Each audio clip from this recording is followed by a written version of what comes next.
Good day and welcome back to my channel. So I am back from holiday and getting ready to get started on a new project. I've been kind of out of it for a bit. Holiday had quite a few things queued up, and work, of course, has been keeping me incredibly busy. So I kind of wanted to get back into something a little bit, I don't know, lower stress, I guess. I do have the F4 Jolly Rogers project to do yet, but that's yet to come. So we're going to get started with the next project, which is this one, the Accurate Miniatures IL2-M3 Sturmovik. And as I always do, I will go ahead and do a box opening, which is what this one's going to be right here. And then, after that, we'll get into building it. So welcome back. Happy to be back from holiday, and I hope that this preview inside this box is something that's helpful. Thank you very much. Let's get cracked in. So this is an IL2-M3 from Accurate Miniatures, and I believe this is from like 1997. Where did I see it? There. 1997. So it is now 2003, so that makes that 50 years old. I've always wanted to do an IL2, and I have a 135th, somewhat newish, but I'm running out of shelf space, so I've decided to sort of shift down into doing some 148. And this was actually recommended as one of a better kit to do, and hey, it was something that wanted to try. So looking around the box, right, you got a nice picture on the back of finished product, and I like the markings, for the Great Patriotic War. You have instructions in multiple languages, and again, pretty much all of everything. You have details about the aircraft, etc., blah blah blah. Typical. I've never seen an Accurate Miniatures. So Accurate Miniatures is a manufacturer that I am unfamiliar with, so this is going to be as new to me as pretty much anything. I have no idea what Yinzal what are watching. I expect the algorithm that brought you here brings in folks that are interested in this particular aircraft. IL-2 is one of those aircraft that the Soviets just churned. So it's something iconic, and just thought it would be cool to do one. So I'm going to go digging through here, and this is interesting the way this part. Oh, well, look at that. So this is kind of cool. The glass is put underneath a little stand here, and so there is the markings, or at least the templates ish, is right here, and it's under this little stand that was protecting the transfers and clear parts. The clear parts look to be actually fairly well done. It's sort of scuffed up.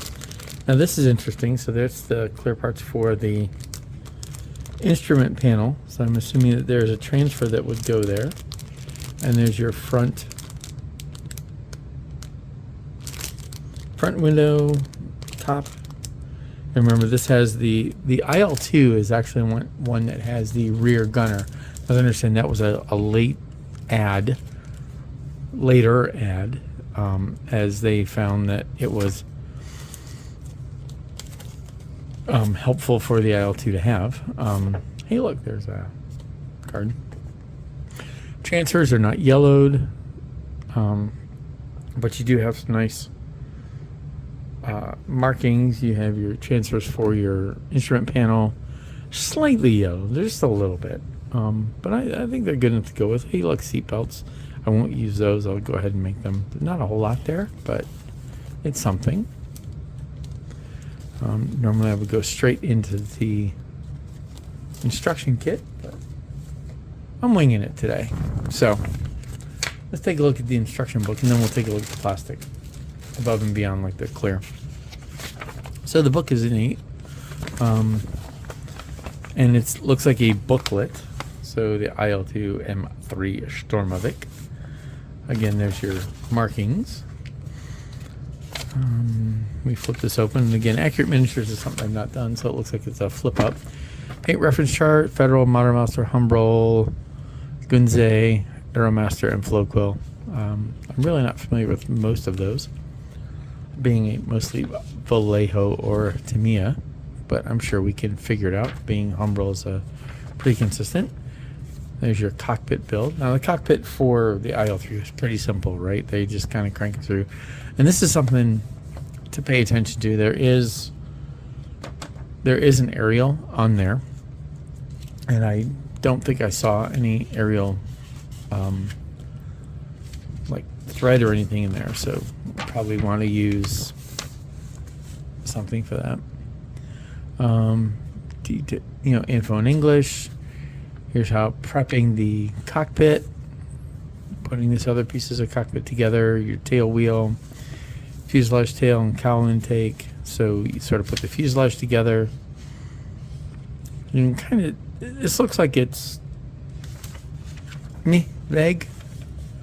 And so it looks like your lower wing has spars to hold your wings square. So you have your lower wings go on underneath the bottom part of the fuselage under the cockpit, and then your top wings go onto it with, looks like your guns are actually part of the wing construction.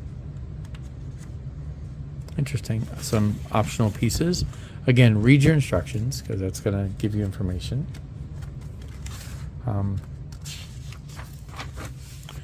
Then landing gear, so your wheels are multi-pieces, split in half. It looks like they do have, so this is interesting.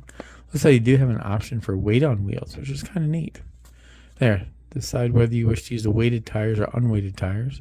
If you select the unweighted tires, blah, blah, blah. For weighted tires, use the main weighted tires.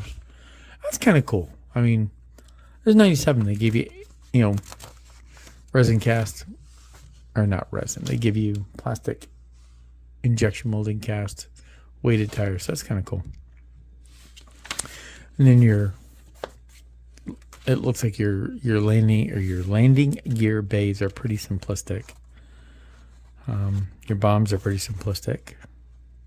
A few little detail parts. So these are the rudder and aileron controls.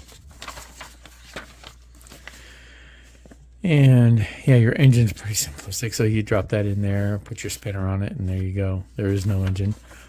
Here's your cockpit glass pieces, your gun, and then your painting. So pretty simple. So we've already looked at the glass. So let's look at the plastic for the rest of the vehicle, aircraft. All right, so smooth. Even though this looks like a little bit of slide molding, those are nice. So they look simplistic, right? You do have your exhaust, but if you want to, they're flat, so you might want to drill some of those out. I probably will try.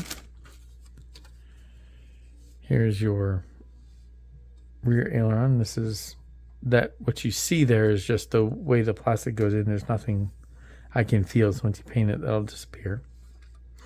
Weighted tires, and you do see some tread impression. Detail for the underwing. It's there, but sort of me. I really shouldn't say me. It's nice for what it is. Now your cockpit pieces, here are your parts for your cockpit, and they're actually nice. And your landing gear equipment is actually pretty nice. So I don't want to knock this down. The detail looks pretty nice. I think you could up it. I think there's work you can do to detail the aircraft maybe a little better, but what I'm seeing here is actually looking pretty nice. So these, I think, are these spars. These are the spars for the wings, and I think that's right where the landing gear is going to go. So you have detail there on those spars. Okay, that's cool to think about. Yeah. Drop you guys over there. Let's open up these bags. I'm intentionally not opening the glass, so I'd like to keep those in somewhat decent condition. I know me, I don't look like it was. So made in Korea. Let's look at the wings. So your wings. This is recessed panel lines. These are, so this is interesting. Recessed panel lines here. Raised panel lines right there. Interesting. I think the wings will do really nice. These are the bottoms, I assume. And these are your tops.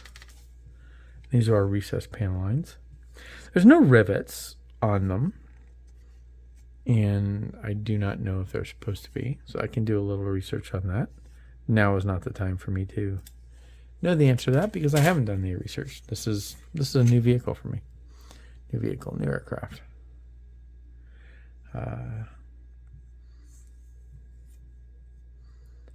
So the parts are actually looking really nice. No flash, not really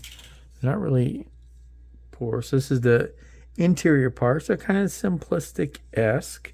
You know, there's your throttle pieces and a few other things, and there's other detail parts you put in. Now the gun, so there's your rear gunner gun. 148, that's not too bad. There's your rockets. I really am not finding a whole lot to complain about. So there's this part of the fuselage is smooth. Should it be? I don't know. That's a research thing. But overall, me. 148 scale. Kind of nice. So that is the next project, which is the IL2 Sturmovik in 148. We're going to give it a try. We'll see how that comes out. So I hope if you were looking at this answers any questions you may have about what's in the box.